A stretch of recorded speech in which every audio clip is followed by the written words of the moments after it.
Assalamualaikum warahmatullahi wabarakatuh. Selamat malam teman-teman sekalian. Hari ini Bapak Presiden mengundang rapat terbatas bidang pemberdayaan masyarakat. Beberapa poin yang dihasilkan, salah satu yang paling pokok adalah terus menciptakan penanggulangan kemiskinan yang lebih produktif. Artinya apa? Pemberdayaan akan menjadi orientasi penting dalam penanggulangan kemiskinan. Beberapa program yang akan didorong. Yang pertama, seluruh fasilitas yang dimiliki pemerintah akan melayani dan memberi ruang digunakan untuk para pelaku UMKM. Salah satunya juga menerapkan PP nomor 7 tahun 2021 bahwa semua fasilitas publik, bandara, stasiun, dan terminal, rest area harus 30% digunakan untuk UMKM tumbuh.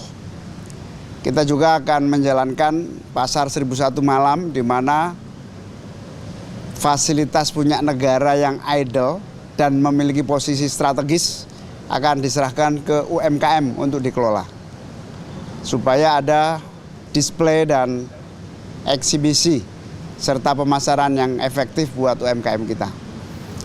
Yang ketiga, alat produksi kita akan terus wujudkan, termasuk upaya menyediakan tanah untuk masyarakat petani yang Desil 1, 2. Desil 1 kita akan dorong terbangunnya kepemilikan alat produksi kepada para petani dengan membagikan tanah-tanah untuk masyarakat Desil 1 dengan teknis segera dimatangkan.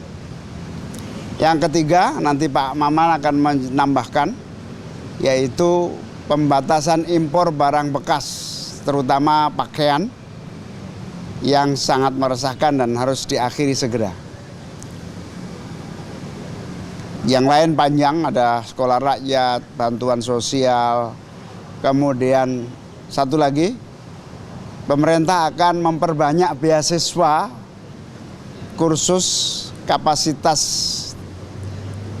lulusan SMA dan SMK yang mau bekerja ke luar negeri dengan skill-skill welder, caregiver, hospitality, kemudian kegiatan-kegiatan pelatihan bahasa bagi pasar luar negeri yang sangat besar jumlahnya. Salah satunya adalah para lulusan SMA dan SMK yang mau keluar negeri dipersiapkan beasiswa khusus. Insya Allah akan disiapkan 12 triliun untuk pelatihan dan peningkatan mutu bahasa para calon-calon tenaga kerja yang bekerja dengan pasar luar negeri. Tambahan untuk pakaian bekas. Oke, ya makasih. Kami tadi baru saja habis rapat terbatas dengan Pak Presiden dan bersama dengan Pak Menko, dan ada beberapa petunjuk dan arahan dari beliau. Yang pertama, saya menambahkan yang terkait mengenai barang bekas. Jadi salah satu petunjuk dan arahan dari Presiden juga adalah bahwa pada saat kita melakukan penindakan pembatasan terhadap barang-barang bekas, baju-baju bekas yang masuk, arahan dari Pak Presiden juga mempertimbangkan dan memikirkan substitusi produk. Jadi misalnya pada saat pengusaha-pengusaha mikro ini, mereka selama ini menjual barang-barang bekas, pada saat ditutup, pastikan konsekuensinya mereka tidak akan ada barang jualan lagi. Nah, ditugaskan kepada kami, Kementerian UMKM, untuk segera menindaklanjuti substitusi produk-produk barang yang akan menggantikan para pengusaha-pengusaha di beberapa daerah-daerah thrifting ini, untuk dia juga bisa berjualan produk-produk lokal domestik kita. Jadi arahnya adalah bagaimana pengusaha-pengusaha mikro yang selama ini melakukan penjualan thrifting dia juga bisa berganti menjual produk-produk lokal ciptaan anak-anak bangsa dari produsen-produsen pengusaha mikro dan kecil yang ada di Indonesia. Itu petunjuk dan arahan dari Pak Presiden, artinya kita tetap memikirkan solusi bagaimana mereka juga bisa melanjutkan usahanya pada saat thrifting ini juga ditindaklanjuti. Lalu yang kedua adalah petunjuk dari Pak Presiden untuk segera mempercepat realisasi pembentukan sistem satu data terintegrasi, yaitu Sapa UMKM. Karena tadi Pak Presiden menyampaikan ada 57 juta pengusaha mikro, kecil dan menengah yang tersebar di Indonesia, tentunya tidak bisa dengan metode konvensional kembali.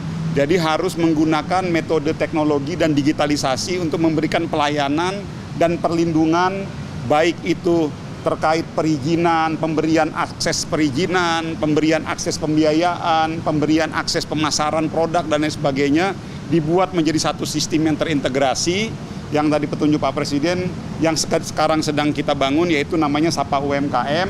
Dan Pak Presiden tadi menegaskan segera direalisasikan, insya Allah akan kita realisasikan segera dengan cepat.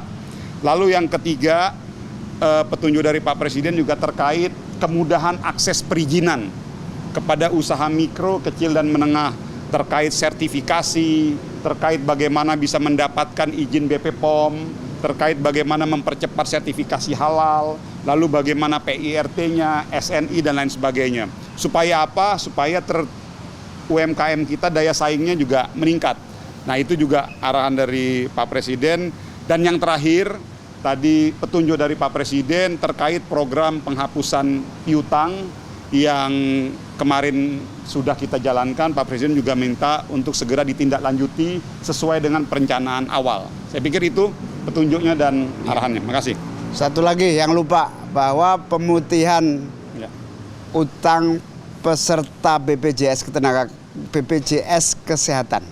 Pemutihan utang peserta BPJS Kesehatan akan segera dilakukan dengan melalui registrasi ulang kepada para peserta BPJS Kesehatan untuk bersiap-siap registrasi ulang, dan registrasi ulang itu membuat para peserta aktif kembali. Sip.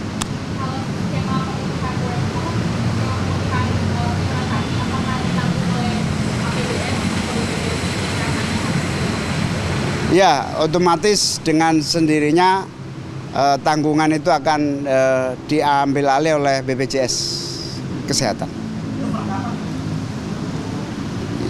Nanti akan diumumkan segera.